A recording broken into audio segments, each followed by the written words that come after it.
What's going on, everybody? You're watching Halftime with Byron Ryan. We are live with now. Hopefully, I can not like butcher your name. I Let's can't hear it. make any. Let's hear it. Farhan Devji. Pretty close, yeah. Farhan Devji. Pretty much. Ah, You damn it! got it. All No, right, you if got it. if You got if I it. wouldn't have hesitated in the last, then it would have been good. Yeah, But no.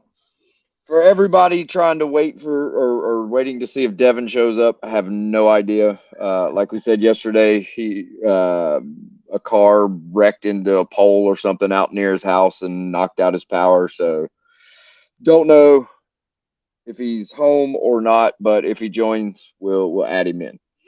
But right now, we have the man that wrote the book, like literally wrote the book on Alphonso Davies.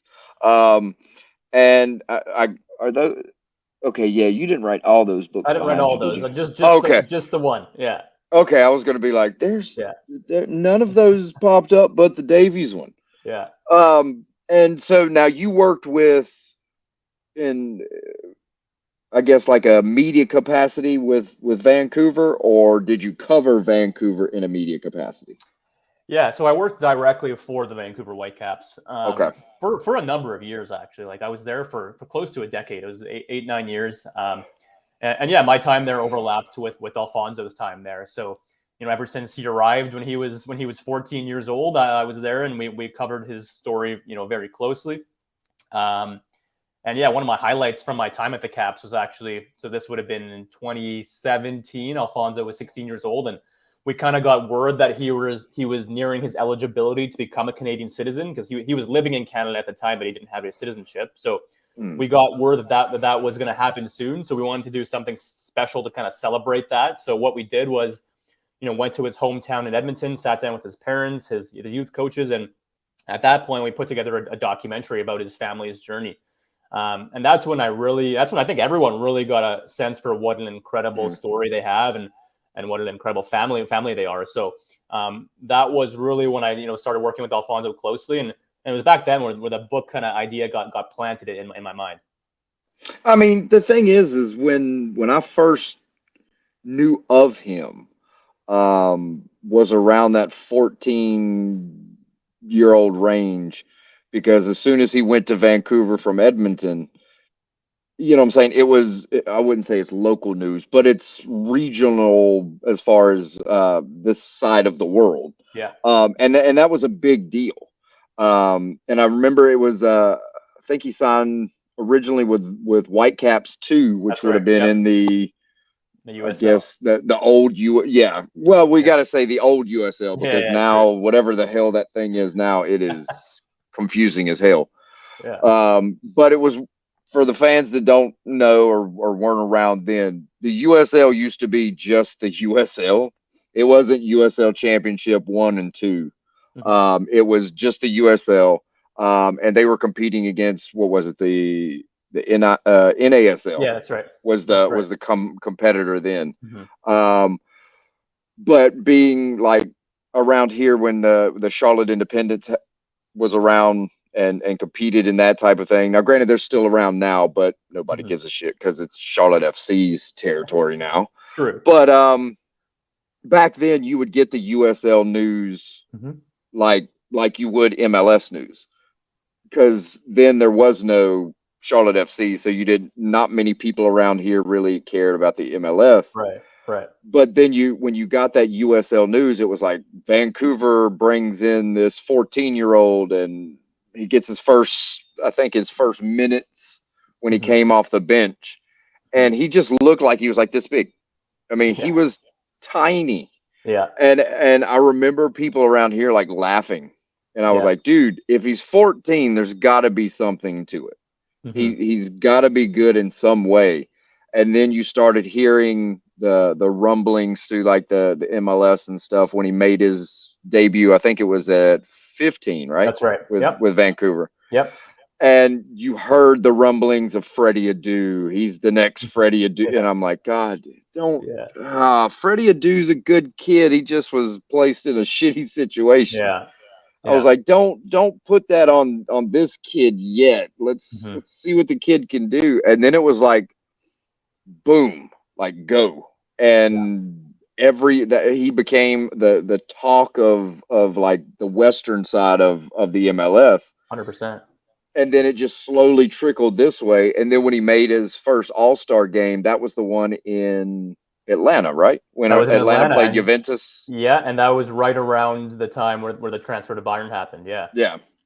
yeah. So they followed him around as far as like had the I They guess did a mic on mic'd him. up thing, Yeah, yeah, and it was like, okay, this kid is literally a kid. You can hear it in his voice. You know what I'm saying? yeah, It's yeah. like he's not like, you know what I'm saying? Like when you go to interview some of these kids nowadays, they're like all prim and proper and have Hmm. had the training and they're this, that, or the other. Davies was just that, a fucking kid that enjoyed everything that was Yeah, happening with him. And it was yeah, great to see because he's running up there. He's like, dude, I play you on FIFA. yeah. Oh my Exactly. God, I play you on FIFA. So it's Yeah, like you could hear the fan in him. yeah, Then he goes to Bayern, and you would expect, all right, now he's going to Bayern Munich. Now this is going to change. No, he's still the same fucking kid. he's still the I same mean kid. that's the Yeah, crazy thing is yeah, from you knowing him at 14 and from me watching him since he was 14 kind of going through the ranks, I haven't seen anything change. yeah, Um I mean obviously his voice got deeper. He's probably less as youthful funny. I guess it's kind of you can hear that he's growing up type hmm, stuff. But it's one of those things like say watching, I don't know, like Ribery's son through Ribery's stories and stuff yeah. on social media and watching him grow. You could just watch Alphonso Davies grow as it, you know what I'm saying, as his career grew. 100%. Yeah. Yeah, that's the thing about him, and like, yeah, I spoke to a lot of people for this book, like more than 50 people, people who knew him when he was a child, people who still know him now, and that's Mm, probably the number one thing that everyone mentioned. It's just he's the same person. He's the same kid. He still has that kid in him. Like you see his videos on whatever platform he's on now, TikTok, mm-hmm. Instagram story. Like he's just like he's a football fan living a professional football's life, professional football player's life, right? Like that's who he is, and and that's something I kind of got into in the book, just his personality and this zest for life and where that kind of came from, and I think a lot of it has to do with, again, obviously his upbringing, which people know, Mm-hmm. born on a refugee camp, and I think just knowing how I guess precious and uncertain life can be. I think that shaped his personality, and he just does love and enjoying life, and sometimes that might rub people the wrong way, but he's just going to do what makes him happy and what makes the people around him happy. Yeah, I mean, the only thing that it's a little out of character when you see like I guess his rap group or Yeah, whatever the fuck that thing was. I mean, the songs are kind of catchy, but you can tell the stuff like when you hear him rapping, it's like, dude, that's nothing of what you know what I'm saying, of what I see of you. yeah, So yeah. maybe that's the hidden side that nobody sees. Hmm. But when you start hearing the lyrics, it's either, oh, it's just lyrics, or Hmm. you know what I'm saying, is that a side that nobody has seen yet? Right. Because he does go into some areas that you wouldn't expect Alfonso Davies, Yeah, the yeah, the, yeah. the footballer, to kind of go into. You definitely wouldn't expect that from, like, say, the what do you call it, the ambassador to, The UN Refugee Agency. yeah. Yeah, You wouldn't yeah, expect the words that are and shit that he's saying in that song to be that yeah. stuff. Yeah, Um, that's fair. And like actually something that your comment there made me think of. I spoke to one of his people within the agency, not about that specifically, but just about his social media presence and things like that. And he said, like, hey, listen, Alfonso's like 20 at that point. He was 21, 22 years old. Like, he's gonna make mm, mistakes. Like, we all yeah. made mistakes on, like, looking back at my Facebook profile when I was a teenager. Like what was I thinking, right? Like, he's gonna Mm, make mistakes, and like that's just part of growing up, as a person. And I think the music and the arts and social media, that's just like a release for him. yeah. There's been so much pressure on him from 14, 15 years old, like taking meetings with Manchester United when you're 15, like all this talk about you, the transfer to Bayern Munich, landmark multi-million-dollar transfer. There's been so much pressure on him, not to mention like the face of Canadian soccer and all that stuff. So I think the music and arts has been just a tension release for him. But okay, that would make more sense. Yeah, like that's kind of the way it was explained to me, and I think that made a lot of sense in my mind. But I think I watched a recent interview from Alphonso where he said the music, he's not really going to be doing much of that anymore. Like he's kind of learned from that experience, and but yeah, that's the way I kind of see it, and I think that's just a normal part of growing up.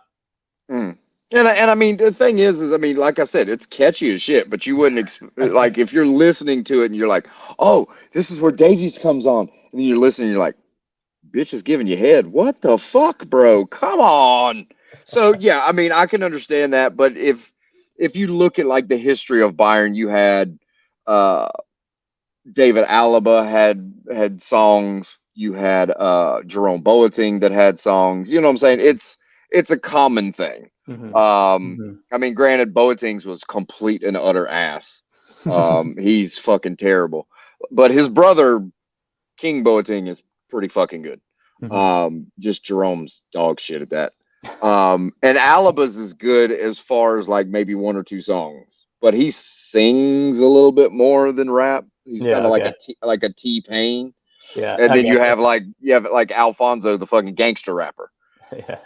So, but I mean, it's cool to see those types of things because, I mean, the guys that were rapping with him are basically the guys that are around him pretty much 24/7 any damn way. So you could tell it was kind of one of those things. Now, the only issue that I have isn't with Alphonso Davies, and we brought this up before. I don't have an issue with him at all as far as like the media and stuff that he does. I have an issue with how in the hell is some random ass YouTuber or TikToker getting an interview with Alphonso Davies and I get ignored. This is bullshit. Bullshit. But I mean, hey, like you said, it's a pain in the butt. The media at Bayern Munich is very selective and strenuent. Yeah. So maybe some of those TikTokers, like during the off season, or you know what I'm saying, those interviews like that. Yeah. Maybe they didn't go through Bayern Munich. Yeah, maybe not. I think I did find that's an option, but that's an option I'm afraid to go down. Right. Because it's like, if I say the wrong thing and I didn't go through the club, then shit could go sideways. Yeah.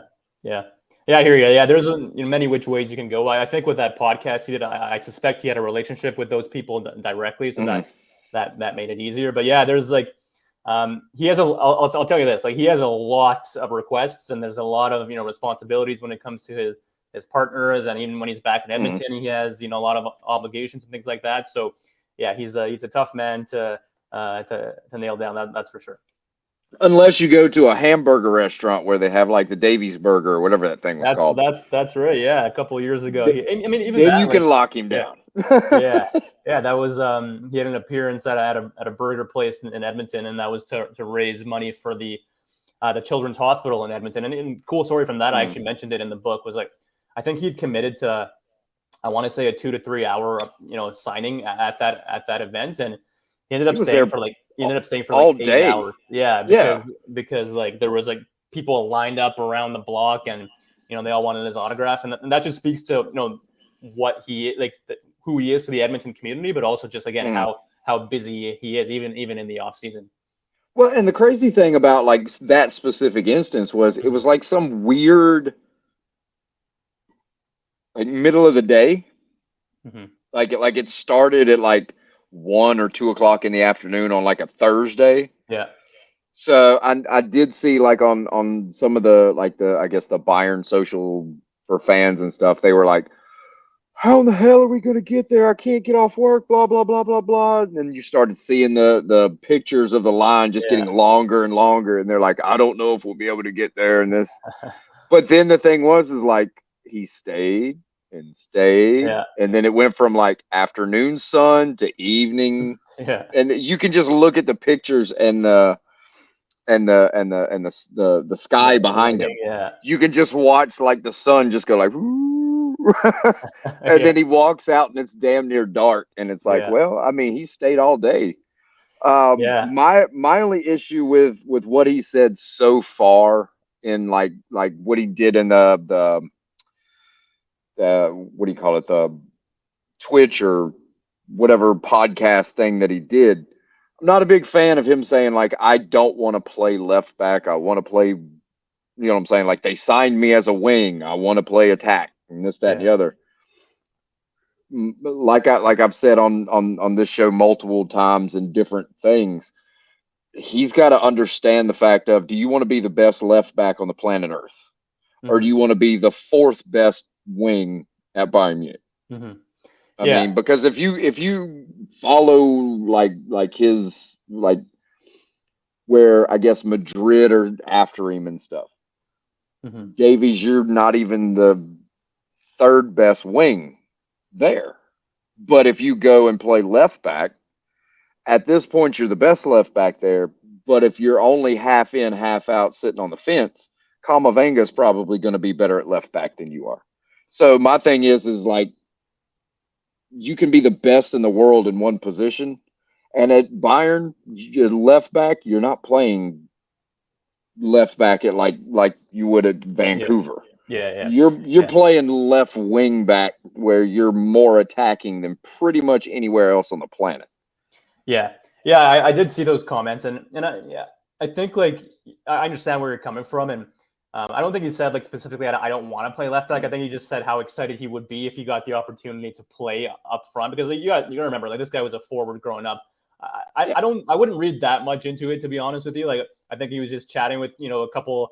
Obviously, there was a podcast, so it's gonna go viral. But chatting with a couple people he was close to, and said, "Hey, I would love to play a forward. That's what I dreamed of." But I don't think it's as far as saying he doesn't want to be a left back anymore. Like, and you're right. Like, I do think, especially on a team like Bayern, where they're dominating possession and there's not a lot of space, in behind. Like, yeah, I do think him starting in deeper positions is best for him. Like, and I agree with you. Like I don't think he's a traditional left back in a back four.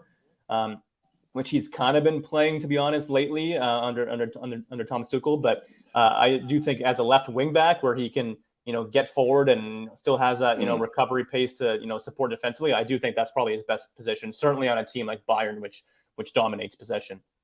And I think as far as like say like you said, he's played more of a left backish in a back four with Tuchel. Mm-hmm. I don't think that's going to last very long. Mm-hmm.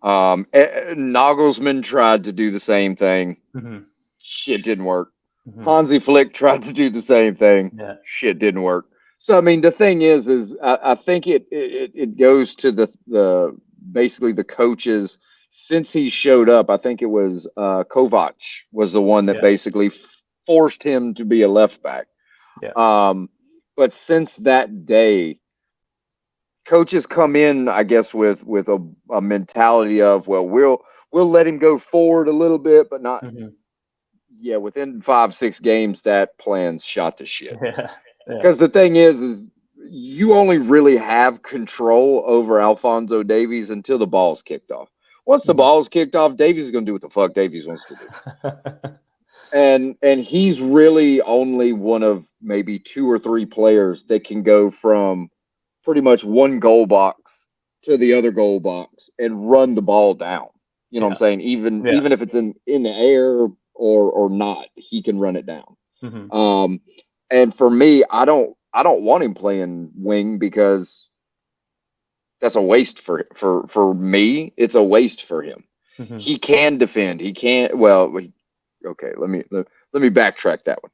He can't defend for shit, but he can damn sure run anybody on planet Earth down. He can recover the ball. He can get between, say, like a Jadon Sancho or what I'm saying, any of those guys. He can get between them and the goal to slow them up for the defense to come back and cover. Yeah. As far as go ahead. defense, well, like one-on-one defense, you get a Jekyll and Hyde with him. One game he may be freaking Maldini replica. The next game, he looks like a fucking matador, and he's like, "Olay, going by."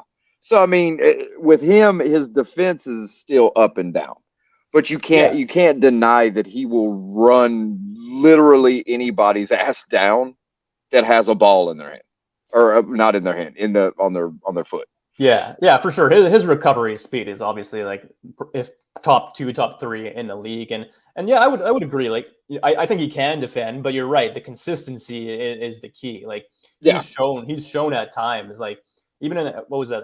I think that 2020-21 season, or maybe the next one. Like looking at some of the stats, like his one-on-one defending, and like no one got by him in terms of like you look at the stats, like Mm. his one-on-one defending was among the best in the Bundesliga. And there are games where you see that, like I think of the game against or the second leg against PSG last year, where he was just like locked down the left side with against Messi and those players, and so he can defend. It's just the consistency. You're right. You do kind of get game on, game off, and I think that's the hardest thing as a hardest thing for any footballer, certainly as a young Mm. player, is the consistency. So I think he still needs to find that. Well, and his other thing is he falls along in the same category. I feel as like Leroy Sané, Yeah. and like a Kimmich. If they get in that mindset of, you know what I'm saying, I am Joshua Kimmich, I am Alphonso Davies, or I am Leroy Sané, you can't fucking stop them. But the minute somebody does something that takes them off that like focus, that's where you get kind of that dip in play a little bit, and that inconsistency a little bit. Um, Mm-hmm. he and those are the times where you see like, okay, Davies would go forward, he's really far forward, then he would lose the ball and then trot back instead of all out sprint back. Does that make sense? So Mm-hmm. it's like the it's sort of the same thing, as that's why I compared it to like a Leroy Sané. But then the thing is, it's the same thing with Sané. If you take it from him, not like if he just makes a bad pass or he just an errant this, that, or the other, but if you take it off of him, then you piss him off. Yeah. Like at Yeah. midfield, if you take it from him at midfield and piss him off, I feel bad for you, Yeah. because It's funny. that is It's a funny. Yeah. scrawny dude with a lot of power. Yeah, it's funny you mentioned that because so when I spoke to Marco Neppe, he's one of the people I did Yeah. from Bayern. I did track down for the book. Obviously, they're technical director now, and he played a key role in the signing and transfer of Mm. Alfonso. And obviously, I asked him like, what caught your eye when you looked at Alfonso in Vancouver, and obviously it's the things we've talked about, the pace, the dribbling, and whatnot. But he said that one of the main things he saw was just his like reactions to when he loses the ball. He said Yeah. like that was like he's like just hunting to get it back, and he'll do whatever. He'll grab the guy. He'll Mm-hmm. you know do whatever he can to win that ball back for his team. And if you ask most coaches, certainly the ones I've been around, their Mm-hmm. reactions and what they do off the ball is one of the biggest things that they look for. So Alfonso does have that in him, but yeah, Yeah. like we've talked about, it's the consistency and doing that on on a game by game basis. Yeah. And that's the thing is, I think it goes back to, because I think he did this roughly the same thing even as a 14, 15-year-old for Vancouver and Vancouver 2, when he would have that, I guess the he would mess up, or he would think that he messed up. Mm-hmm. Then he would be hard on himself, and it would hurt, like say maybe the next 20, 25 seconds of the game for him, because he's like trying to get over it. He Mm-hmm. still does it, just not as long as he did when he was 14 and 15. And I think that's a part of him growing as a player. Mm-hmm. Um, and the way he reacted when he got the red card. I don't remember the exact opponent, but I know he got the red card. It was extremely early on. He could have been, you know what I'm saying? He could have lost his shit. Mm-hmm. I lost my shit because I didn't think it was a red card. Mm-hmm. But he could have just lost it and all that kind of, you know what I'm saying, shit that most players do. He just was like, oh, okay. You know what I'm saying? I don't know Yeah. what to do now, but Mm-hmm. then you saw the coach was like, just get off the fucking field, get off. He's like, okay. So it was like he didn't quite understand why he got the red card. I still don't understand completely why he got it. I mean, I can go with a premise, but his reaction that way wasn't let me go fucking scream, holler, yell, and all that kind of crap like a lot of players do. He Mm-hmm. just was kind of in awe, like, are you fucking kidding me? Yeah. And that seems to be his reaction to a lot of stuff. Even when he got whacked in the fucking head and he was out for multiple games, Yeah. it was still that reaction of, are you fucking serious right now? Yeah, that's not like the screaming and yelling and getting in people's faces. Like that's never been who he is. Like he's just and that just goes back to who he is as a person too. Like that, off the field, like people close to him and his coaches and teammates, they'll tell you it's just like ever since he was in Vancouver, just like a respectful kid who doesn't Okay. like. Now his ex-girlfriend won't say the same shit. I can guarantee you she would have disagreed with that, but that's a totally Yeah, different situation. I can't speak to that. I can't speak to that at all. But yeah, just in those like in a football environment, like yeah, I never like stepping on people's toes. From a very early age, that's all, anyone you talk to will tell you the same thing. So yeah, he's not someone who's gonna scream and put up a fuss when something goes the wrong way. I mean, now when and obviously his most famous play of his entire career is burning by the entire Barcelona team. I'm not even going to throw Semedo's ass under the, you know what I'm saying? Nelson Semedo had no fucking chance in hell, but it was the rest of the team, the Messi, Vidal. You know what I'm saying? He went by everybody. Mm-hmm. For me personally, and I've seen a lot of reactions from players and stuff like that of it. I would have laughed at Semedo and Messi and all of them in their fucking face, but that's me. Davies, on the other hand, didn't do it, even though, yes, that was very well warranted to laugh that motherfucker back into the locker room.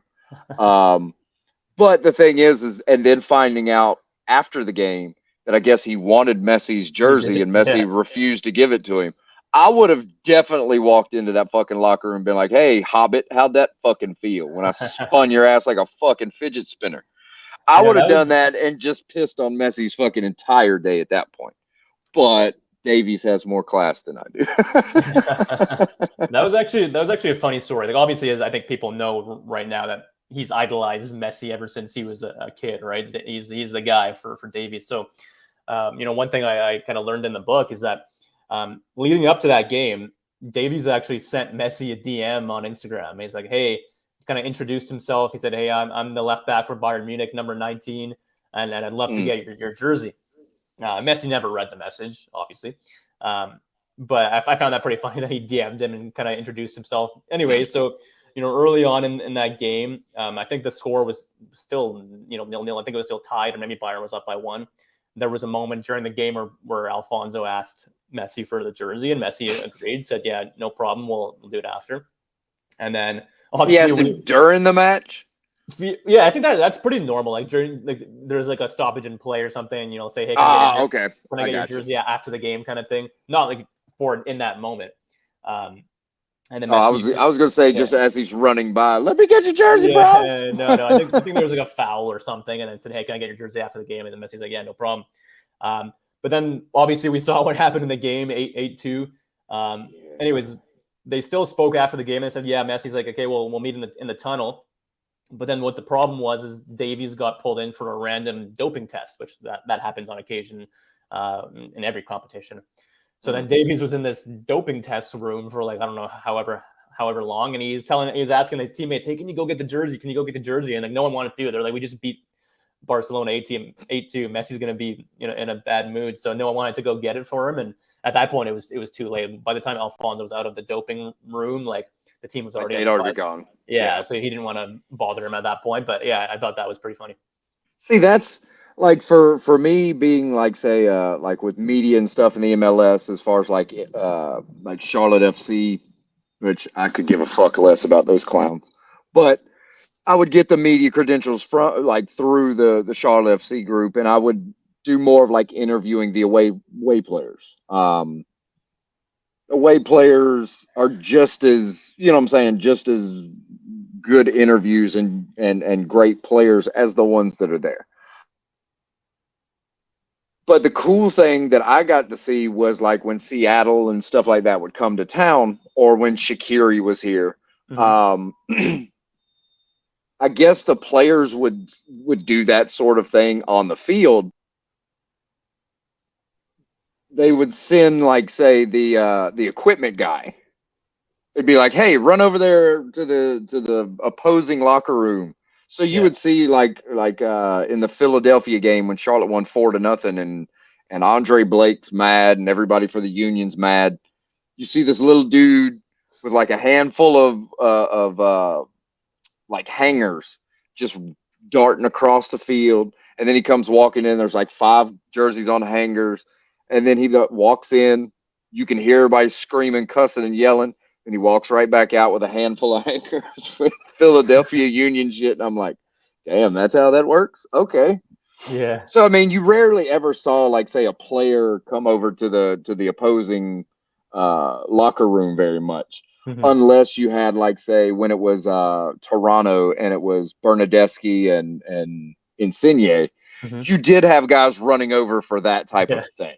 Yeah. But the crazy thing is, and I'll never forget it. It's the first time I've ever seen it happen in all the games that I've seen, like at Bayern or anything else.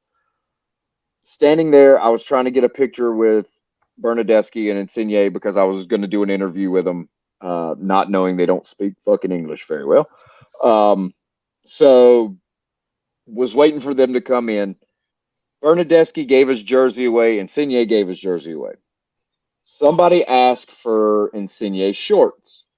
Insigne stripped his fucking shorts off, threw them into the fucking stand. So he's standing there in damn boxer, like, and he's Italian, tiny, tiny little boxers. Bernadeschi did the same thing, threw his shorts to a fan in the stands. Yeah. Then the craziest thing I'd ever heard in my life: can I have your socks? So they took off these sweaty ass socks and threw one to one kid, one to another kid, and I'm like, all right. I'm just waiting for the first woman to say, can I have your drawers? And then it's like, bro, we got to cut this off here. Yeah. But nobody asked them for the drawers, but they're like walking around like down the tunnel into the locker room. And you've got the Charlotte guy standing there, and he's like, well, so-and-so said that you would change jerseys with him. Yeah.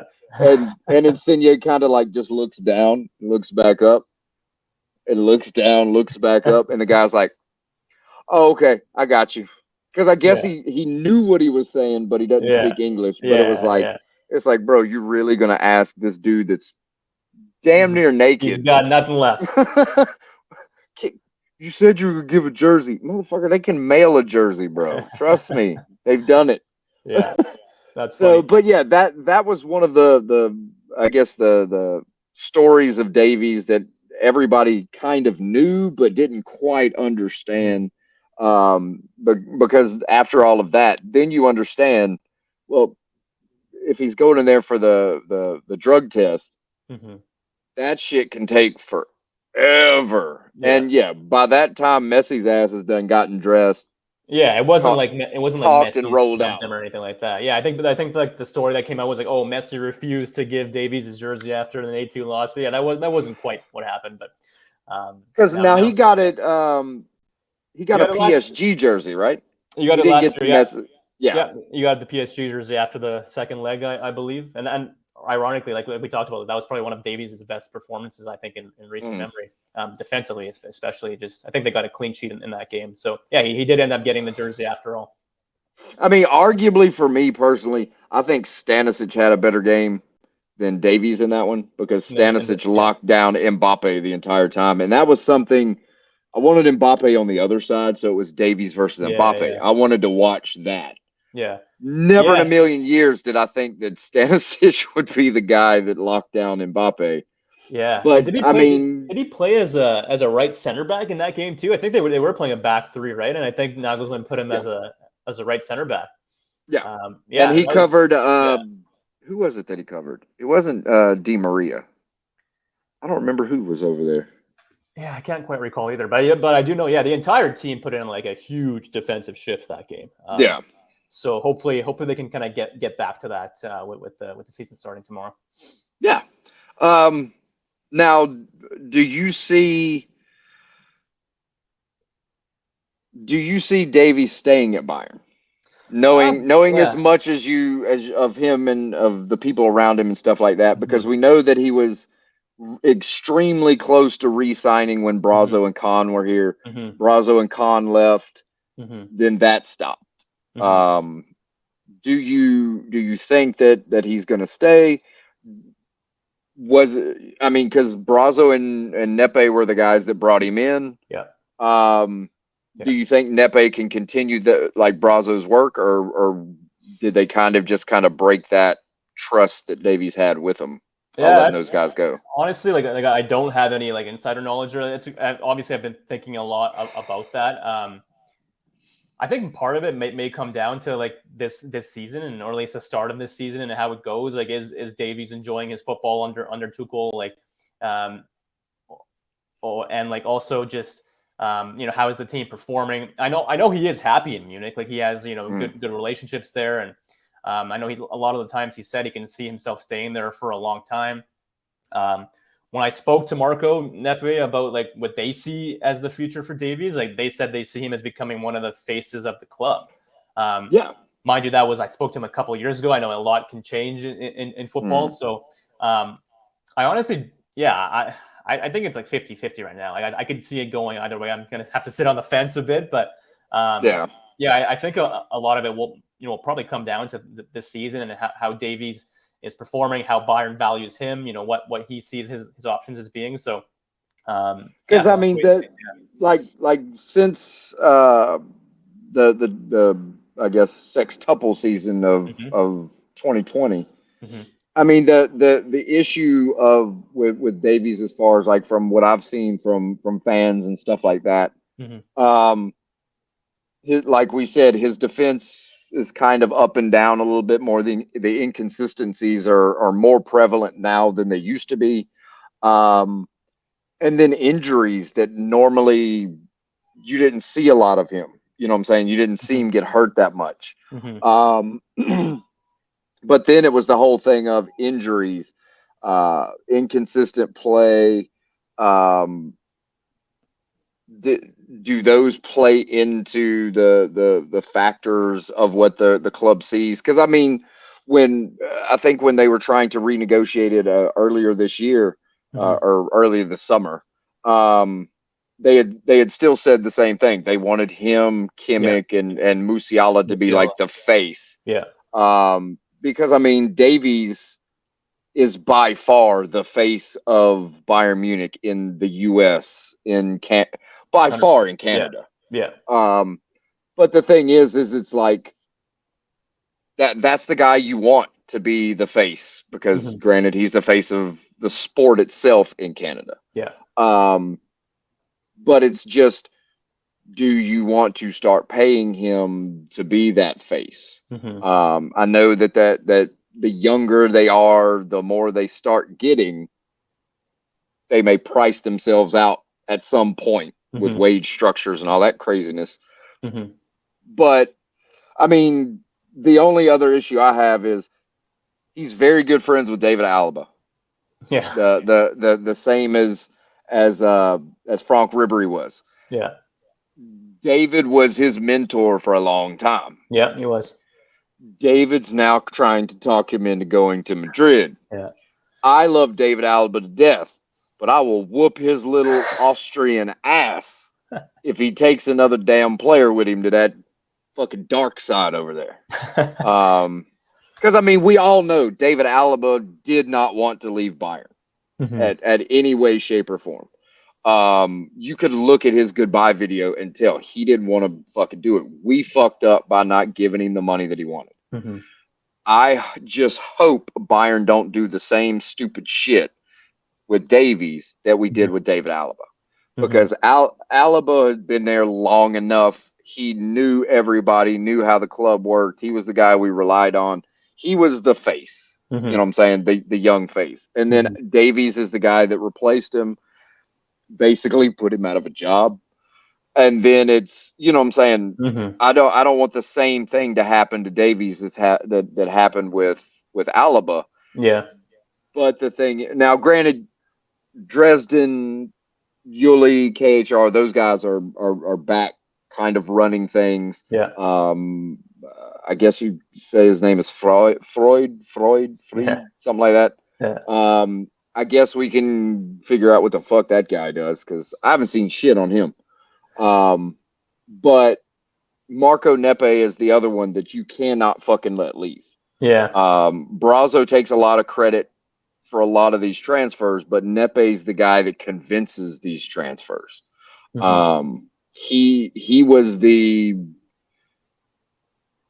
the one that discovered Alphonso Davies to bring him to Brazo for Brazo to see. So that's the thing. He's the one that found Musiala and brought it to Brazo to see. So Nepe's the guy that I definitely don't want to let go of. I would agree. If we let go of him, we can pretty much say fucking bye to Davies at that point. That's how I see that.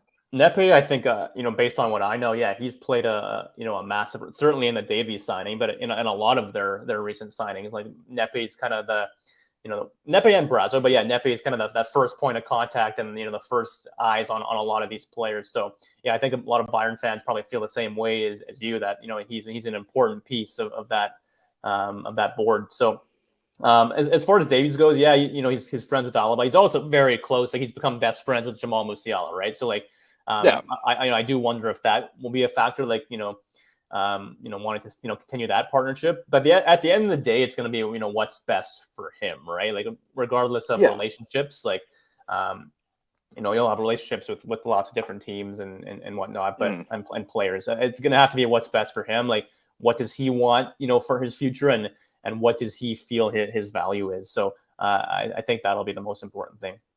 I mean, speaking on, and I can't speak on behalf of all Bayern fans, but I can speak on behalf of a lot of Bayern fans. We don't fucking care what he wants. We want him to keep his little ass in the capital of Bavaria. We don't care. Yeah. You could be happy. We'll buy you'll never have to buy a beer ever again.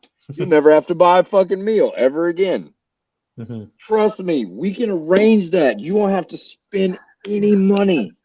Fuck that. If you go to Madrid, fuck those front runners.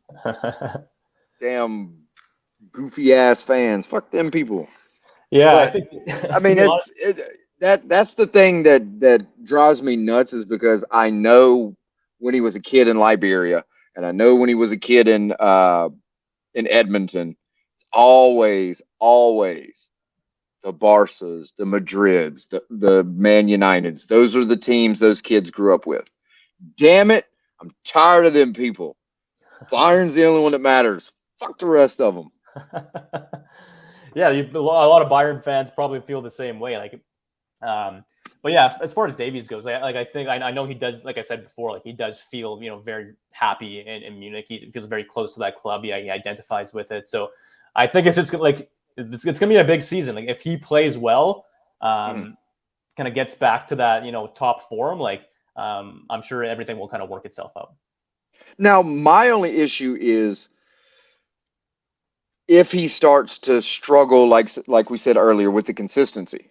Does Rafael Guerrero put him on the bench? Because Guerrero is, now granted, he is nowhere close to the speed level. You know what I'm saying? Guerrero is a more reliable and consistent defender, but on the flip side, they both like going forward. So for that, like you had said earlier, with Tuchel playing him as more of a left back, that type of thing, that's why I think that Tuchel shit's going to go out the damn window very, very quickly. Or knowing Uli Hoeneß the way that I do, that shit will go out the window quickly, or Tuchel's ass will go out that window very fucking quickly. Yeah, and what fans have to, and it's like I said yesterday, what fans have to realize is, if we shit can Tuchel in 5 games, we don't have to worry about going to find some coach here, there, everywhere. Nagelsmann's still under contract with us. We I've just give seen him his fucking job back. I've seen some chatter about that. Yeah, wouldn't that be something? Like, I'd be very, very surprised to see that happen. But Hell no, hey, I would love every fucking second of it'd it. be great theater. But yeah, I would say I would write the team and be like, hey, let me know the date, time, and place y'all are going to do that shit. I just want to be there to watch Tuchel fucking cry that he gets fucking fired and Nagelsmann gets his job. I just want to be there. I won't record it. I just want to be there and be like, yes, I saw the day that Thomas Tuchel fucking broke. Yeah, that would be something. That would be a first, I think. But yeah, with Tuchel though, like it's been a rocky start. There's no doubt about that. Yeah. Lost out on a couple, titles, barely won the Bundesliga, and then obviously the game last week against Leipzig did not go as planned, to say the least. So, I do think he needs to kind of look himself in the mirror a little bit and look at how can he bring the best out of this team. Like, from what I've seen, they've been a lot less dynamic, a lot less fluid, more static, more predictable in their play, and it's not working so far. So yeah, you've arguably got the fastest. Shit, I'll fucking say it. You've got literally the fastest 11 players, minus fucking Harry Kane because he's like 90. But minus Harry Kane, you have the fastest 11. Period. Yeah. And now we're asking them to play a slow possession-based game, right? And I get that at times. You do want to control games that way, but let these guys do what they're best at, right? Yeah. Yeah, exactly. Because the thing is you can't let Leipzig score in the fucking 4th minute and then try to run possession shit for 90 minutes. You can't sit there and have Joshua Kimmich have brain fart after brain fart after brain fart. Dude, get your shit together. That's one that a lot of fans haven't really said a lot about. Is Kimmich's form's fallen off a lot, and that one is actually since the World Cup. That's one thing I can give to Davies that, like, you can't say about Kimmich, Musiala, those guys. Those guys, when they got knocked out of the World Cup, it fucked with them in the head. You know what I'm saying? It messed with their heads bad. But with Davies, it was one of those things that almost energized him, even though they did get knocked out early. But it energized him to be like, fuck, man, Canada wasn't supposed to be here. You know what I'm saying? Canada's fucking never been here. So we're just here to enjoy it. And then for him to be because I think he was the first ever Canadian to score in a World Cup, right? Yeah. Okay. For the men's World Cup. Yeah. Yeah. So, the thing is that didn't affect him getting knocked out in the group stage. For Kimmich, Musiala, guys like that fucked with their heads, and it messed with the second half of the season. Yeah, I think. And Davies just kept kind of going. That almost fed to the consistent play more in the second half. Yeah, just speaking on the consistency element, like I think a lot of players on that, like you said, Kimmich, Musiala, like a lot of players last year, certainly after the World Cup, were struggling with consistency, right? This is not exclusive to Davies or those two players. I think, Upamecano, several players were kind of in the same boat, right? So, but one thing that I think also energized Davies was the arrival, ironically, maybe not ironically, of Cancelo last year. Now you have some real competition. And if you look back at those, like I think it was like 5 games after Cancelo's arrival, Davies had an unbelievable stretch where it was like assists every game. Like he was kind of, back to his normal self. So, when you ask about Guerrero, maybe that competition will help kind of bring the best out of him. Yeah, and see, and that's the thing that I was going to ask you next about, like, the Guerrero thing. Davies does seem like he plays better when somebody is right on his ass about to take his job. It's that it could be the same thing when Lucas Hernandez was healthy. That's the only time I'll mention that snake piece of shit. But when that guy was healthy, Davies was on top of his game because Hernandez was right behind him. Any slip up, Hernandez can do. You know what I'm saying? He's not as fast, and that's going to be the thing for anybody. Nobody's as fast as Davies is. Hernandez 1000% can defend better than Davies, but Hernandez is a fucking center back. Mm-hmm. You know what I'm saying? He is, that's his job, is to defend. Mm-hmm. But with Guerrero being there, Guerrero is a Bundesliga veteran. Mm-hmm. I mean, he's played on a shitty team. The only issue with Guerrero is, does he have that winning mentality in his head, unlike all the other dipshits in the yellow and black that can't flip that fucking switch? Mm-hmm. Because that's the thing Davies never had an issue with. Mm-hmm. That's the, you know what I'm saying, Mm-hmm. consistency be damned as far as defending. Mm-hmm. Because if you can run a guy down, I don't give a shit if you can't defend a fucking bowl of cereal. I don't give a shit. If you can run the guy down and slow him up long enough for the defense to get back or to take the ball off of him, I don't give a shit. But it's that thing of Davies always has that killer instinct. Mm-hmm. Like, he always wants to go forward. Mm-hmm. That's what I love about him and Mm-hmm. hate about Tuchel. Mm-hmm. But the good thing of adding Kim Min Jae, the addition of Delict, Mm-hmm. the maybe subtraction of Benjamin Pavard, as depending on if Inter does what they're supposed to do. You know what I'm saying? He's going to have Mazraoui probably on the opposite side, Stanisic on the other side. Yeah. So, I mean, he's got a solid defense. Yeah. Then you've got the Conrad Limers, you've got Serge, Sane, Coman. You know what I'm saying? Though you've got endless amounts. So, I mean, I cannot understand for the life of me how Thomas Tuchel cannot win with this team. You know what I'm saying? You can coach this fucking team to a Bundesliga title at least. I mean, that's the thing. There's been a lot of talk about, you know, the roster and getting a true number 6 and all these things, and obviously, like, those are all true. That there's those things are all valid. Yeah, that would help strengthen the roster. But that being said, it's not a bad roster. You still have like world-class players at almost every position, right? So, yeah, I think, like I said earlier, like, I'm sure that pressure is starting to mount on Tuchel, and he has to find a way to, you know, bring the best out of these players. Like people are gonna, like, teams are gonna sit back on Bayern, like, you know. So you need to be dynamic. You need to have people moving around. Yeah. You need to, like, maybe have a couple number 10s as opposed to one number 10. Like, maybe it is like you know, 2 players right behind Harry Kane. Whatever you want to do. Like, you need to be dynamic and fluid. You can't just do the predictable 4-2-3-1 every single time, right? So I'm sure Tuchel is aware of these things, and so it'll be interesting to see the you know, tactical evolution as the season progresses. I mean, being aware of it and being competent enough to fucking fix it, I don't see it in Thomas Tuchel. But hey, I didn't like that motherfucker at Dortmund, so hey, we got that in common. But you don't seem to like those Dortmund thing, guys like you were saying, I fucking hate those clowns. Okay, I can't say hate because people get all pissy when I say hate. I severely dislike them. If they were on fire, I wouldn't piss on them. Okay, that may be a little far. But okay, I'd still piss on them because that'd just be a thing.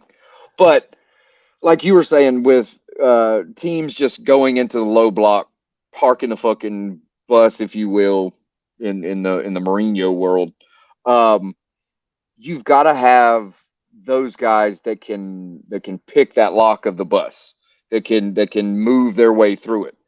The only 2 that I know of right now that have the foot wherewithal to go through multiple defenders and the ball just continue to dribble along and the player goes goddamn Gumby on everybody is Jamal Musiala and Alphonso Davies. Yeah. They're the only 2 guys that can dribble. But the thing is, like that. Yeah, but the thing is, when you're playing against a low block, there's not really anywhere to go. Right? Yeah. Like that's what I found with Alphonso in a lot of cases recently. Like, even with Musiala, like, you get the ball and, like, you have 3 defenders or whatever all in front of you. Like, where do you go? So I think, like, yeah, dribbling is important in those instances, but you also need, like, the football IQ, like this, like the Thomas Mullers of the world. And I know love him or hate him, most people love him, obviously, but he's finding those spaces and making those passes that can unlock those, you know, defenses. That'll open up more space for the likes of Musiala and Davies, right? I mean, and the other thing with Davies, and it seems to be his favorite go-to move, especially when he's going down the side, is to kick the ball inside a little like a heavier touch, and then just flat out outrun the guy around the corner. Mm-hmm. And that's where maybe a Kingsley Coman can do that. Jamal definitely can't fucking do that because I don't give a shit what they try to tell people. He ain't like Coman fucking fast. No, Jamal Musiala's fast, but he ain't that fast. no. But like those are the two guys that you can see on a constant basis. They'll kick that ball inside a little bit. It'll be that long kind of self pass, and then they'll run it down. Most times they'll go, you know what I'm saying, out of bounds on the byline and just keep running and then get the ball like Davies did with Semedo. Yeah. So I mean the thing is even if you have a fucking billion people crammed in that box, with Davies or Coman running around the edge and even going out of bounds to bring the ball back in, those are things that nobody can do except for Davies. And I mean, Coman's not that great at it, but he's getting better. You would assume Coman would be better at that than Davies for being that type of player. But that's the showing that Davies can be that attacker as well as the defender and more of an all around player.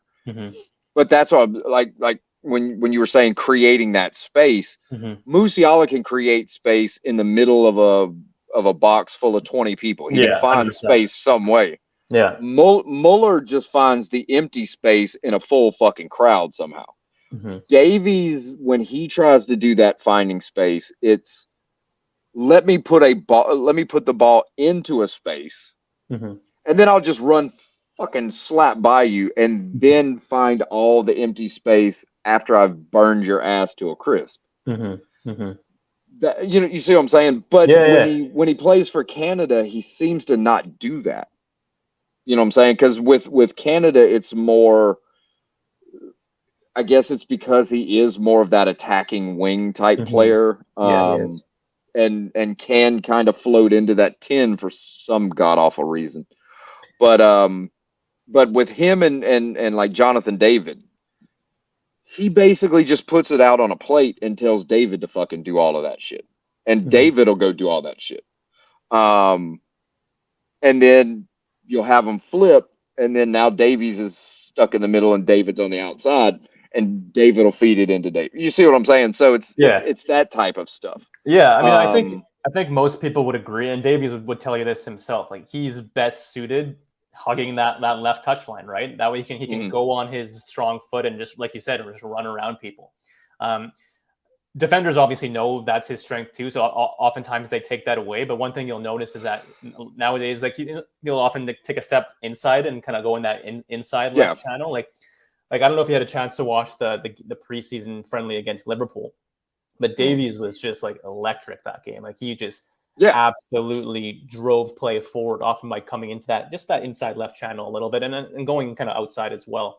But I think that's his greatest strength. You know, wherever he's, you know, and that's why it's good to kind of start him like we said from a little bit deeper positions.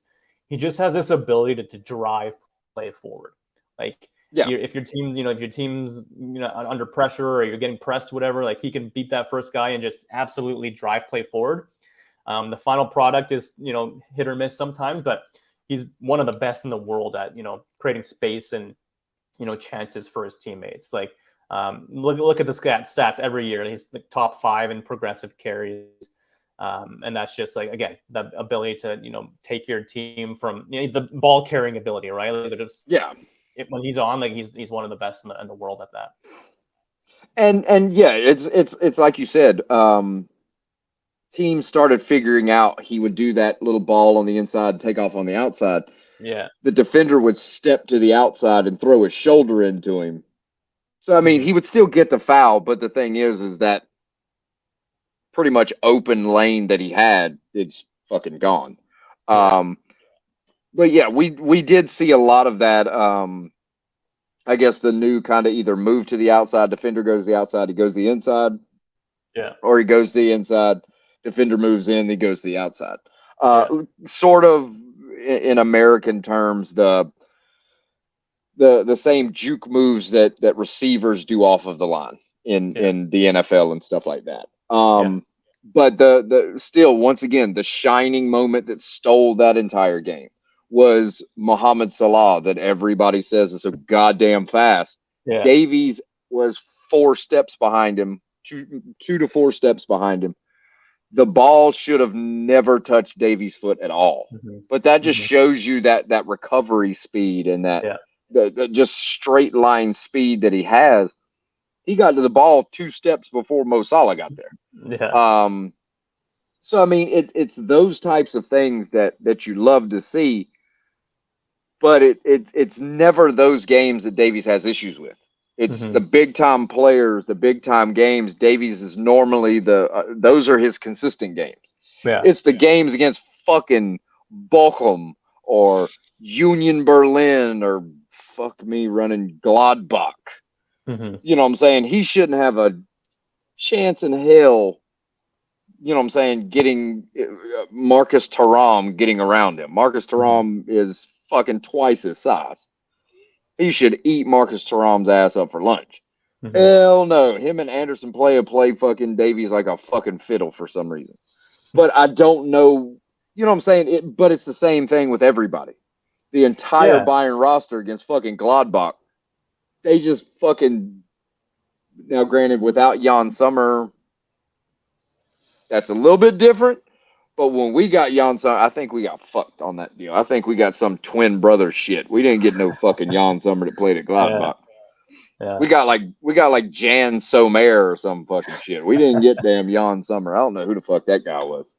But I mean, and it's like you said, as far as Davies' play, if he can get that consistency down, I don't see us having the same issues in the defense that we've had the past few years. Once he gets that consistency down against those lower tier, you know what I'm saying, the teams that Davies obviously should beat the brakes off of. But with him there, Kim there, you know what I'm saying, like Ansar said, fucking Pavard needs to go. Okay, I'm not gonna shit on him that bad because Pavard has some depression issues that he's got to deal with.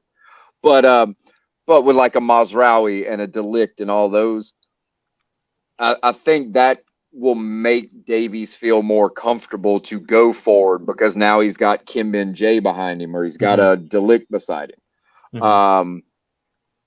There were times last year when, like, say, an Upamecano may be on his side of the field. Davies was more timid going forward, and you could kind of see that he was a little bit more skeptical when Upamecano kind of slid to that side for some reason. And I think those were things that maybe if you ask Alphonso Davies, he'll probably say, yeah, I trust fucking Upamecano. But the thing is when you start seeing the way that he was playing further back, because he's like, maybe I'll have to fucking run back and cover. Maybe I have to, you know what I'm saying? So the thing is his body language was kind of giving it away that you may say you trust Upamecano or trust Pavard as a center back, but the way that you're standing, either the coach told you to stand there because he don't trust them, or subconsciously he was doing that because he knew, hey, this may happen. Yeah, like I would say with every player, and certainly with Davies, like when you're at your best when you're playing with that freedom, right? With that attacking freedom where it's just on instinct. And when you don't necessarily, I mean, I don't know if he has the trust issue is important, right? Like you need to feel trust in your teammates. You need to, you know, you don't want to be overthinking like, oh, where should I be in this situation? Should I be going forward? Should I be going back? Like you just want to play with that attacking freedom. And that's what in Vancouver he had that because it was just like carefree winger, they're doing his thing, and you saw what that, you know, what the results were. So and you can see definitely that in the Barcelona game. Yeah, exactly. I mean, when we were up enough for him to just do what the fuck he felt like. Exactly. Yeah. I mean, that's when you saw the magic happen. So, I mean, I think it's more, do you, with you knowing the people around him and interviewing people around him, does he get hard on it? Like, does he come down hard on himself if he plays bad in a game, or does it weigh on him if he maybe it's a mistake that because there have been goals that he's given away because of a bad pass here or trying to do too much. Mm-hmm.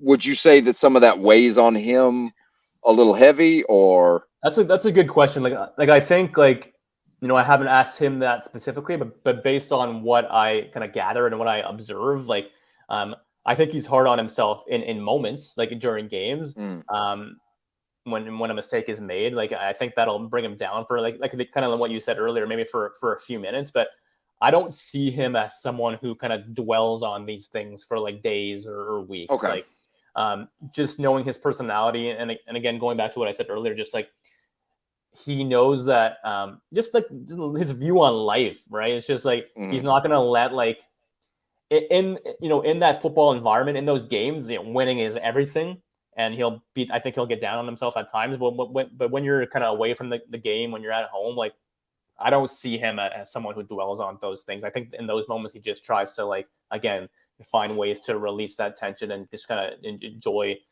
every day. That's the way I kind of see it. But yeah, it's a good question.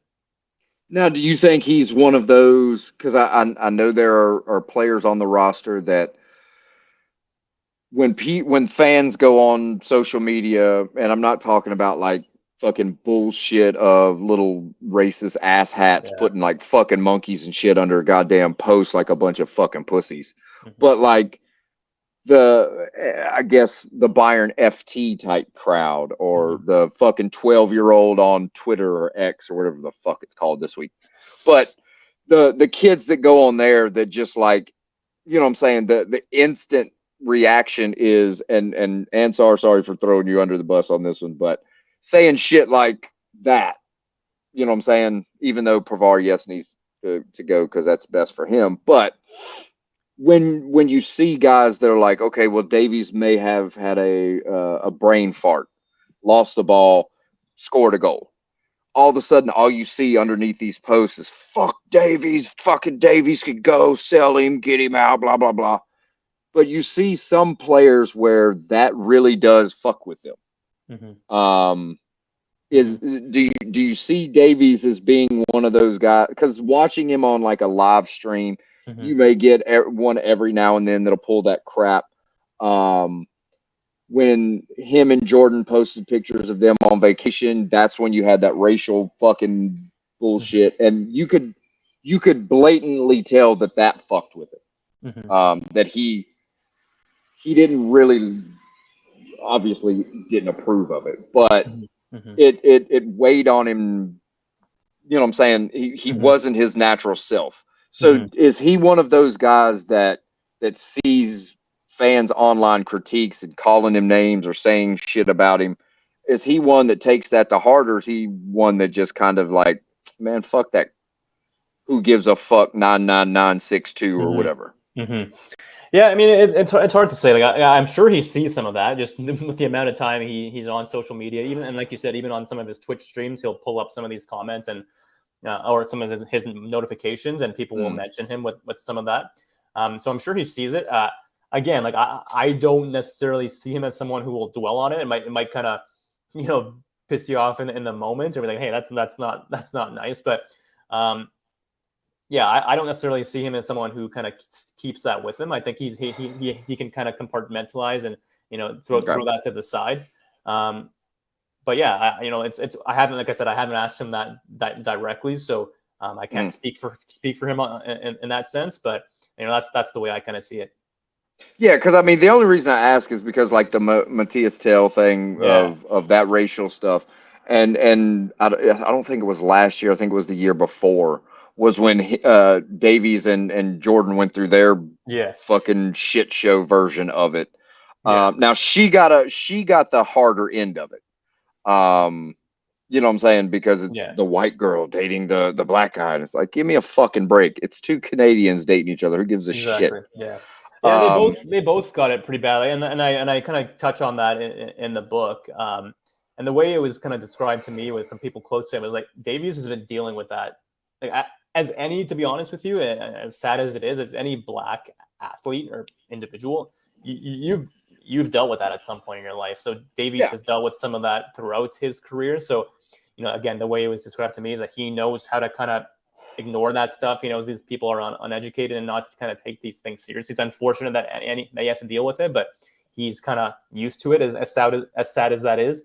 But the Jordan one was different because now it's affecting the people around you and they're getting criticized as well. And so now he got the same sort of treatment from the Canadian, like, I don't want to say the Canadian like football media because technically it wasn't. It was like who was it? There was that CBC article. The one before the was it CBC that did it before the World Cup? Oh, there was one. Yeah, I'm not sure which one you're referring to. There was one during the World Cup regarding his it's that one then. Yeah, regarding his I guess so after the games he did a lot of media. He was doing a lot of media with the TV kind of rights holders. So he would do the way something I learned throughout the book was he would do anywhere from 4 to 6 post-match interviews per game with the TV rights holders, but he wouldn't do. I guess he would go through the mixed zone, but he wouldn't speak to the wider media, and not everyone does. Most people do, not everyone does. So there was kind of a piece that came out, criticizing him for that, and talking about how that may affect the team. So I think that might be what you're referring to. Yeah, because it was like somebody had said. I thought I saw on it may have been TSN. The guy that just fucking railed whoever the guy was that wrote the fucking article. Yeah, CBC. It was a CBC article. Yeah. Okay. And then you had a bunch of people were like, because I guess is CBC like tax, Canadian tax, RAN type shit. Yeah. Okay. It's our national broadcaster. Yeah. Okay. Because you had like when you saw underneath, because like goal.com and a bunch of other people wrote about it, and then you had like Canadians underneath. They're like, and this is the bullshit we're paying taxes on is for some dickhead to basically rail on our best fucking footballer. What kind of piece of shit is this guy?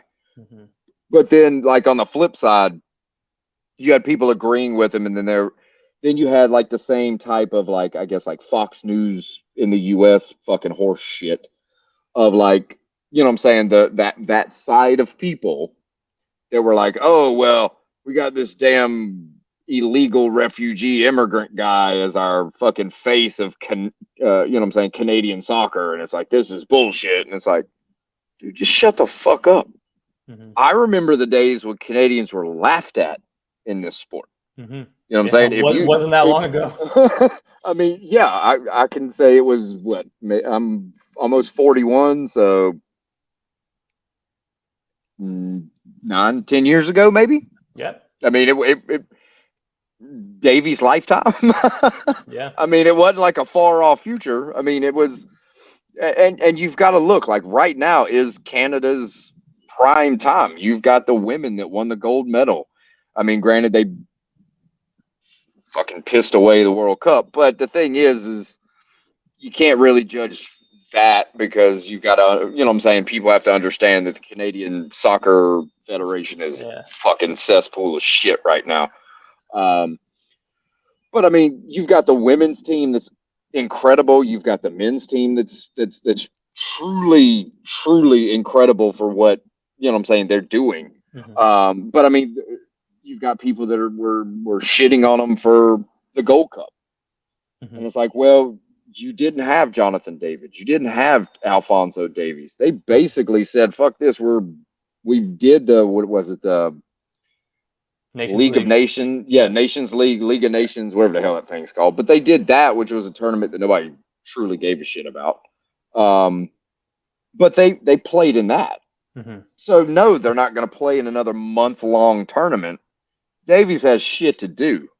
You know what I'm saying? Just his body too, right? And you asked about injuries earlier. Like he's played a lot of football ever since he was 15 years old for the club, for a country, and that's it. And even just his game is a highly physical nature to his game, right? So that takes a toll on your body. So you can't be playing like. And Davies is someone who's, and most players on that national team never turned down a camp, a call up. So this is the first time where like a lot of the players are like, okay, they kind of prioritize Nations League over the Gold Cup, and I think that was kind of what I think that made sense. Yeah, And the thing, like you were saying with Davies's body and stuff. Mm-hmm. I mean, you're looking at he's got a sprinter's build, a sprinter speed. But if you look at sprinters like Usain Bolt, Michael Johnson, Ben Johnson, those types of, okay, Ben Johnson doesn't count because he's juiced out of his fucking gourd. But you know what I'm saying? Usain Bolt's and Justin Okay, Justin Gatlin's juiced out of his. Okay, Usain Bolt. Fuck, god damn, I can't even bring up sprinters because I'll juiced out of shit.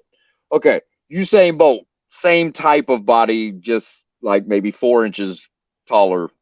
But the thing is he would only race maybe 3 or 4 times in a weekend. Mm-hmm. Davies is fucking 100 meter sprinting 4 or 5 times a half. Yeah, You know what I'm saying? So not to mention the contact element too, right? yeah, So there's a sprinting, but then also like, yeah, he takes a lot of like he goes into duels. He takes a lot of fouls and challenges. so I So mean yeah, his yeah, knees and his ankles and yeah, hips and all that just strictly from the pounding that they're going to take with the speed that he's putting into it. yeah, Not like you said, not even mentioning the fucking train wreck that's about to wait for him in the size of a 6'5" Rafael Varane, or yeah. fuck, God forbid he runs into like a fucking Nicholas Sula's fat tubby ass.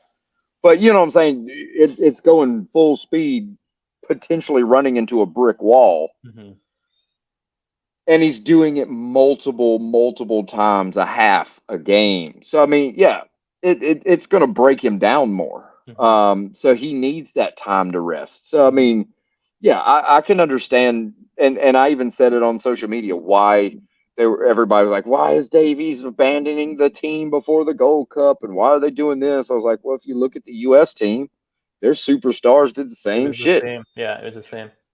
I mean, it's basically Canadian MLS players Mm-hmm. and a few here or there from smaller European clubs, Mm-hmm. and then you had U.S.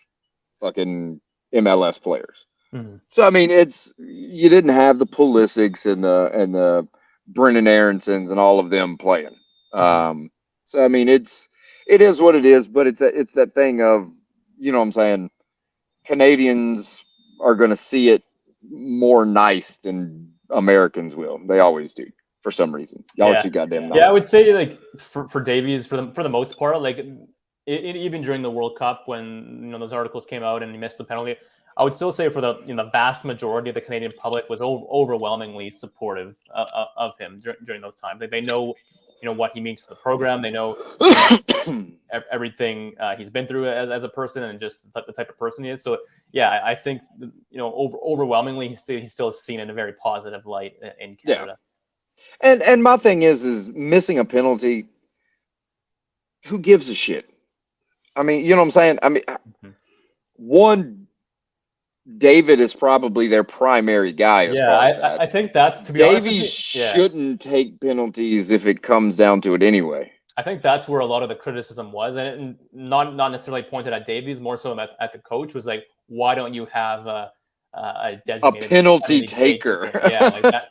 You have someone like Jonathan David who's scoring 20 goals a year in Europe and takes PKs on a regular basis. Like, um, I think a lot of people were looking at the coach and being like, hey, why aren't you taking control of that situation? As Yeah. opposed to leading it up to the players. At the same time, I did speak to John Herdman about this for the book, and he's the head coach, and he said like he saw Davies as like in that moment, stepping up and taking leadership in a big moment. So he actually respected that, but yeah, he definitely took a lot of heat for it. Yeah, it's kind of like if you look at the Canadian team, if you and I guess for me watching the European teams and stuff like that, you look at the Canadian team and you can kind of see the resemblance of like say an Austria, where you've got Davies who can play pretty much fucking anywhere for the Canadian national team, but he knows his spot when he gets back to Bayern. It's the Mm-hmm. same as like say a David Alaba who plays the attacking midfielder, who plays the wing, who plays defensive midfielder for Austria. Yeah, But when he comes back to Bayern or goes to Madrid, you're going to play defense. You know yeah, what I'm saying? So while yeah. you're with your national team, go wild, go ham, do what you need to do. But when you come back here, that shit ain't going to happen. Mm-hmm. So that's why you can compare those two, because I mean Davies's career is, for me, looks like it's going to follow very closely to what David Alaba's did. Mhm. Um, just because you can see those tendencies between the two. Mhm. God help anybody if they ever put fucking Davies as a center back. God fucking I help think anybody. there was one game, wasn't there, a couple of years ago? Didn't go well. No, we put Stanisic in, and Stanny, I guess, had a brain fart and went fucking forward, but Davies was already back there, so he had to Right. slide in, and it's like, oh fucking Jesus, don't do this. Yeah. Yeah. I thought there was one game where he came in as a sub, maybe, but just briefly. But I think there was an Mm, injury or something. Maybe not. But yeah, that's not what we don't want to see that. yeah, I mean, we don't want to see David Alaba doing that shit either, but Yeah. it Yeah. it happened for some god awful reason. But Yeah. I know it's getting late, and I know we don't want to keep you too long. But we're gonna go ahead and do the halftime portion of this.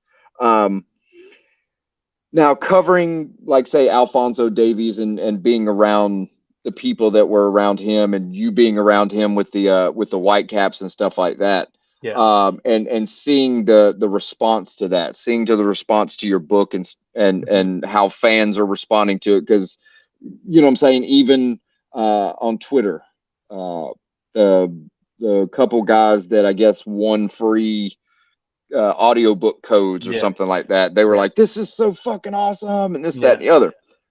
How does it make you feel to know that a book that you wrote Mhm. is is like an important piece of literature for people that read it, and you take your words from like Alfonso's story, Mhm. and Yeah. use that to go forward? Yeah, I mean, just a lot of pride because for me, like going through this, the biggest thing I wanted to do was I wanted to make sure I did the story justice, right? Because like we talked about earlier, it is an incredible story. Everything the family's been through, everything Davies has accomplished, like it's once in a lifetime. Certainly from a Canadian perspective. So for me, it was I put a lot of pressure on myself just to make sure I was doing the story justice. So to see these comments and people are learning something from the story, because that was the other thing. Like there's been a lot written and said about Davies, so I wanted to make sure that people learned something. Mhm. And it seems like that's been the case. I think people have a better understanding of who he is as a person, and then certainly where he came from. So yeah, a lot of pride. It definitely gives you validation that it makes all the hard work over the last 3-4 years kind of worth it. Now, for people that want to do sort of what you do, an author that writes, you know what I'm saying, books of inspiring people, or you know Mhm. what I'm saying, along those lines, Mhm. what would you say to those people that want to follow in your footsteps, or Mhm. look to you as kind of like a guide that they Mhm. want to pursue later on? How would you motivate them to continue going forward?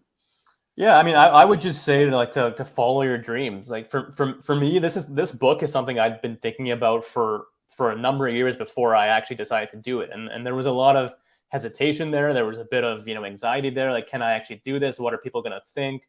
Can I get a book deal? Um, but when the pandemic hit in 2020, I decided, what, like let's just go for it. I won't be able to I don't want to regret this later if I at least don't give this a shot. So I gave it a shot, and it worked out. So my message is, if you have a passion, whether that's writing a book or something else, don't be afraid to kind of follow those passions. Like that's the best thing. That's the best piece of advice I can give, and I think that's a big part of Alfonso's story too. Like winning the Champions League and playing in Europe, and kid from Edmonton, a kid from a refugee camp. Like, don't be afraid to follow your dreams. You never know what's possible. Now, as far as, like, say, the author side, and we'll get the last, we'll say, 10 minutes or so on the more author Yeah. type stuff. How hard is it, like, to pitch the idea to a book person, Yeah. or like a publisher and stuff like that? Do they pay for the travel to get the research and all of that type of stuff? Do they? I mean, I know they used to do that. Hmm. I don't know, like today, what I'm saying, anybody can buy one and throw it on Amazon as like Yeah. an audio book or a Yeah. Kindle book. Yeah. But like for books like what you write, which is like an actual book, not some Amazon Kindle thing. But I mean, do they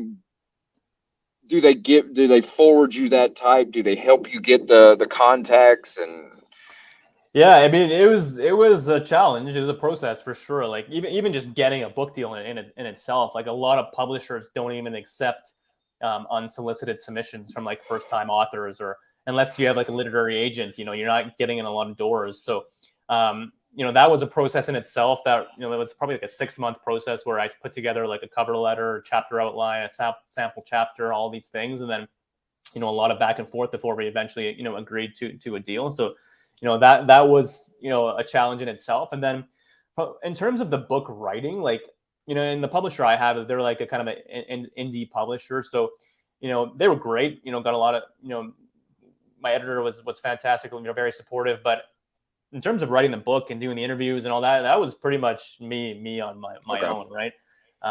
Whenever I had a question, or they would always be there. But yeah, I was pretty much left on my own. It was during the pandemic where I mostly wrote this, so a lot of my interviews, were done via Zoom. So that kind of made, it's not like I was traveling all over the place to. Okay. Yeah, like when I was interviewing the people from Bayern and Edmonton, wherever, like mostly it was done over Zoom. So that made it easy. But yeah, it's you definitely have to be passionate about writing a book. You definitely have to be passionate about the topic, because otherwise, like it could be a grind. That's for sure. Yeah, because I mean I guess it's old people like me that see, what I'm saying, these older like writers and stuff like that, where they're like, oh yeah, I got a $10,000 advance for this book or this book, or what I'm saying, whatever. Mm-hmm. Those really don't seem like they exist anymore.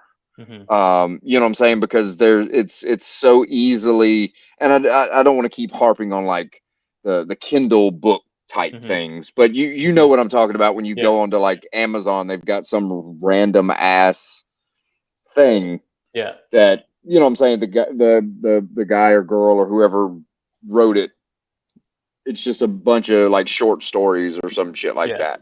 Yeah. So I mean, I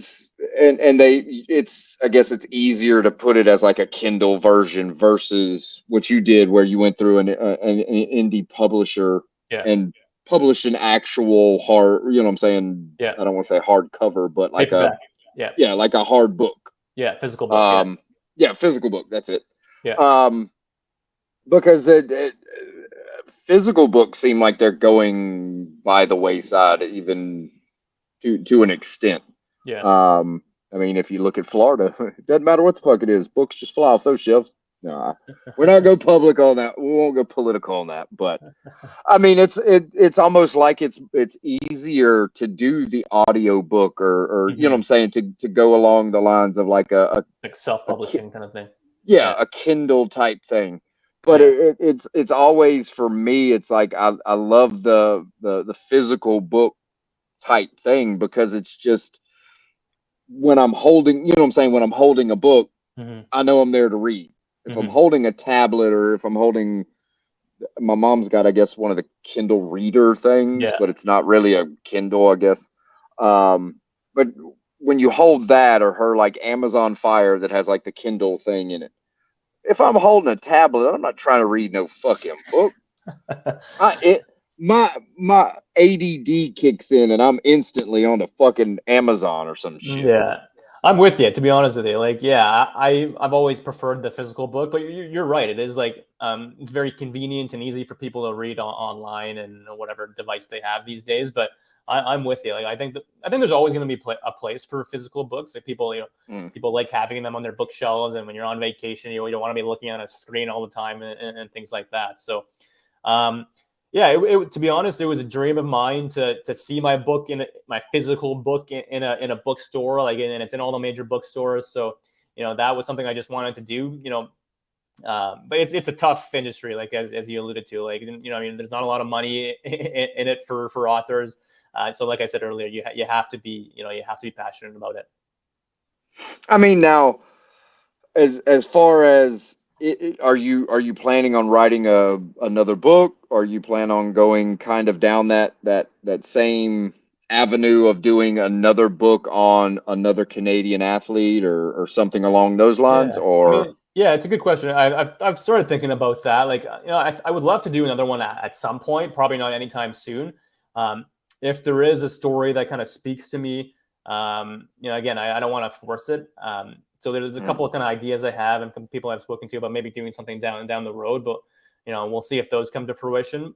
Otherwise, we'll see how Alfonso's career progresses. And obviously, he's only 22, so maybe there will be an opportunity to do like a second edition of this book. Maybe we'll see how the 2026 World Cup goes, obviously being hosted in North America. So that might be an opportunity to kind of refresh things. So, that's something that's kind of in the back of my mind too. But, at this point, nothing in the works. okay, so not doing the Jordan book. So you have like the Davies book and the Jordan book beside each other. Yeah, Not hey, doing that. that'd be pretty good. Oh, so I thought you were talking Michael Jordan. No. No, hell no. That's, There's enough Michael Jordan there's enough. bullshit out there. That's the thing. There's actually like, if you look at most, big athletes, there's like 5-10 books about them, and yeah, so it's pretty cool for me to be able to write the first biography about Alfonso. I mean, I think my story is pretty cool for a book. Hey, okay, maybe a Kindle book. Maybe you can go the self-publishing route. Yeah, my ass ain't writing no damn book. I'm too damn lazy for that shit. But yeah, we've been here an hour and a half. I'll let you get out of here and head to do pretty much whatever you need to do because I got to feed the dog. So you got to feed the dog. I got to feed the baby. So oh Lord, and it's the baby's birthday was what, yesterday? 2 months old? It was 2 months yesterday. Okay. Yeah. Okay. Yesterday. Yeah. Well, congratulations. Thank My Frenchie's was 2 weeks ago, and it's 12. Oh, right so, on. Yeah, I got to take care of that fat joker. So awesome. Yeah, thanks again for having me. Oh yeah, and we'll bring you back on to like during the season and stuff because I'm gonna don you the Davies expert. So we'll definitely bring you on at some point this season, and Devin will be here, and I know he always has questions that I never think of. So we'll bring you back on and discuss that, and then we can kind of see if you can feel out more of the next book you're going to do. Yeah. Maybe by then we can figure out if we're getting Davies 2.0. Sounds great. Yeah. Looking forward to a good season here, and we'll definitely have to chat again soon. All righty. All right. Well, guys, thanks for tuning in for God damn it. I'm going to fuck his name up again. Farhan Devji. You just say it. God damn it. Yeah, no, it's all good. It's all good. But guys, thanks for showing up. We had a pretty good turnout today. Tell us what you think once we publish this on YouTube, regular videos. And hey, if you have any questions, you can put them in the comment section of the video, and I'm sure either me or him will check it. We'll figure it out, and if I can answer it, I will. If not, I'll be prepared for a tweet or tweet message or X message, and a re-X, or I don't fucking know what that crazy shit's called. But yeah, if I can't answer the question, I will definitely hit you up in the DM. So. But guys, thanks for hanging out. We're out.